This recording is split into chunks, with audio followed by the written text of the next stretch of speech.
Thank you so much for joining me for this little speedy recap of our training on how to go from contact to client here on YouTube.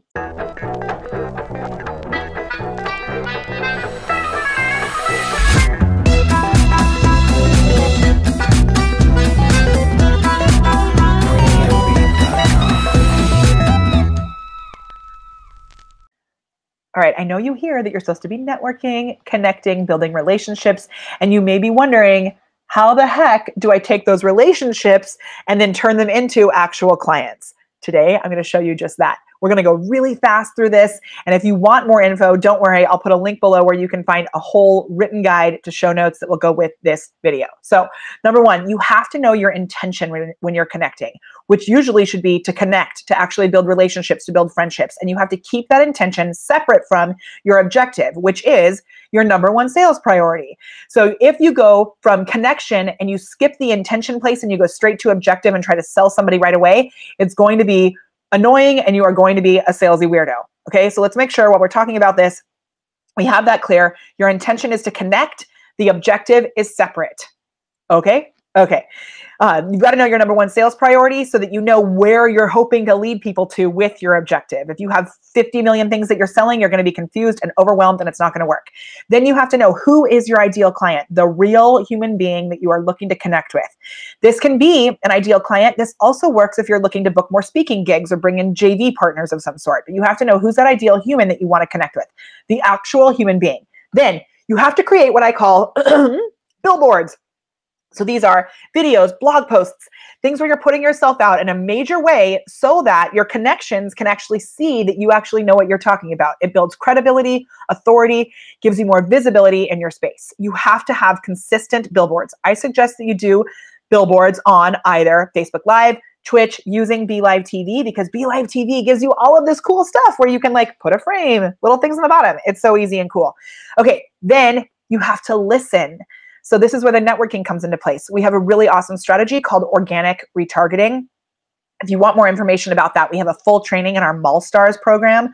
That is mallstars.com. I can even write it right here, mallstars.com. And it's a monthly membership where we have really awesome trainings about different social media platforms, social media deep dive every month. We have 2 trainings a month, and one of them is on organic retargeting, and it will blow your mind.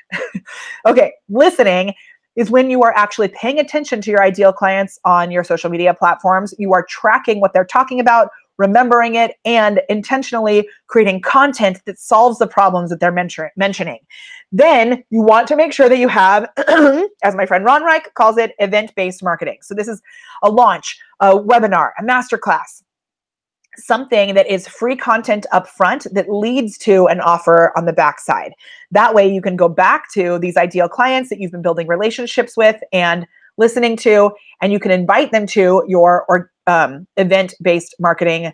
Bushra, who I love so much, she calls it a launch trigger. You can invite them to the launch trigger.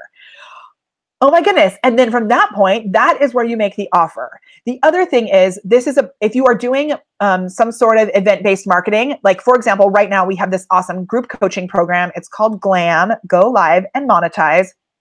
And right now internally, we are really focused on welcoming in as many Glam members as we can because our price is going to go up in March. Now I might do a big masterclass or something like that for it. But really what I'm doing is I'm using this event of the price increase as a reason for me to be able to reach out to people and message them individually and say, hey, I know we've been friends for a while. I don't usually jump into an offer like this, but I wanted to let you know because I thought you might get mad at me if I didn't tell you. The price of our Glam program is going up in just a few weeks.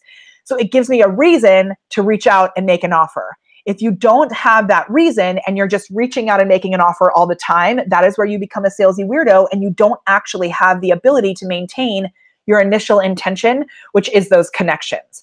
So you only want the event-based marketing stuff to happen you only want those event-based marketing things to happen like 20% of the time. So it's great to follow that 80-20 rule. You want to be having conversations that are real, genuine, human conversations, and then only 20% of the time you want to be making an actual offer.